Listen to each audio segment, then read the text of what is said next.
waxaan la yaabanahay niman siyaasiyiin ah oo Nairobi shaah ku cabaayay waxaana Nairobi la joogaaniin waa cabsi iyo caro war deegaankeeni waa nabad horta deegaankeeni ku soo laabta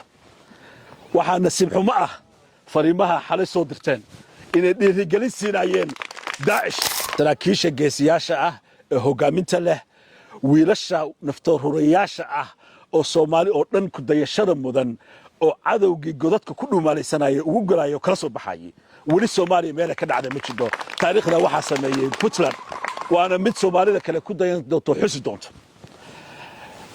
annagu maatay maadaama wadanka horumar yahay gawaarideeda lagu soconayo lugta lagu soconayo waxa halakan ka cadeynayna in dasaantu dhaadaartu calmiskaatu meel kasta ay nabad tahay ajnabi iyo Soomaaliba iman karo waxa leenahay ku soo dhawaada haddii dhulkan loo yaqaanay gaari waa ama meel amni ahayn muddo ku shaabadaysnaa oo mas'uuliyiintii annaga naga horeeyay deegaankan matalayay ku fashilmeen inay wax ka qabtaaniin maatay dawladda Puntland iyo dadka Puntland iyo caalamku waa u soo jeestay xiligaad heli lahaydeen weeye oo waftigeeya kan waxa u soconaa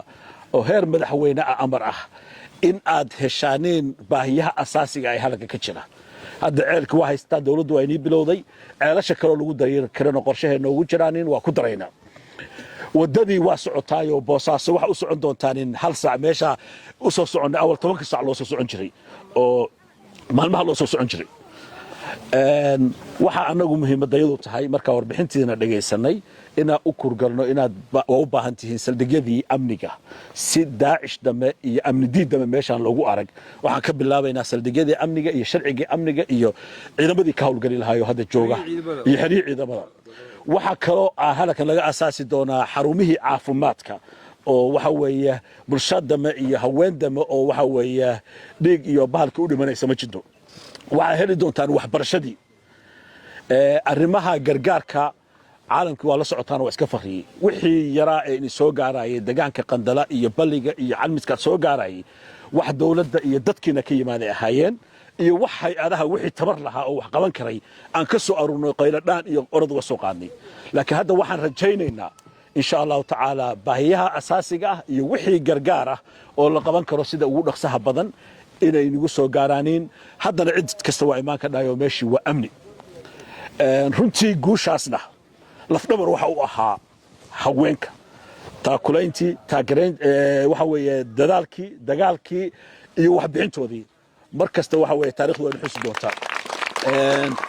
waxaynu ku gaarnay guushan midnimadeena wax badanna insha Allah ta'ala waa qabsan doonaa horumarkiina waa inoo biloomay waxaan la yaabanahay niman siyaasiyiin ah oo Nairobi shaah ku cabaayay waxaana Nairobi la joogaaniin waa cabsi iyo caro war deegaankeeni waa nabad horta deegaankeeni ku soo laabta waxaa nasiib xumo ah fariimaha xalay soo dirteen inay dhiirigelin siinayeen Daesh laakiin cidayna dhageysamayso dalkii waa nabad deegaankii waa nabad dabaaldegiina waa noo bilowmanaya waxaa nasiib xumo ah dadka maanta talada halka ka soo jeedinaya waxa halkan ka soo ahaayeen wasiirka amniga waa ku fashilmay Daesh iyo amni iyo horumar iyo deegaankiisa ka qabto qaybtood waxay ka soo noqdeen laba nin oo ag fadhiyay gudoomiyaasha gobolka bari iska daay Daesh inay ka xoreeyaan waqtiga joogan ba Daesh soo xoogsan jireen halkanna waxa weeye amni iyo horumar midna kama geysan waxa kale oo fadhiyeen niman waxa weeye shirkadaha amniga ee wadanka haystay wax ka ahaa oo waxa weeye ku fashilmay horumarka deegaankooda iyo amnigooda inay ka qayb qaataaniin hadda cidna ay dhigaysamaysaa iyagana naftooda ay la carareen caruurtooda iyo walaalkoodna waa haysteen walaalahooda waa ka haysteen waxa leenahay cid waxay weydiinaysaa ma jiro dadkii deegaanka wax laga weydiin lahaa waa kuwa halka fadhiya waa kuwa u dhintay deegaan maanta ceeb waxa kugu ayna fariin halka ka soo jidho iyadoo deegaanka xoreyntiisa inta leeg dadka reer Puntland waxa way u dhinteen u halgameen wax u qabteen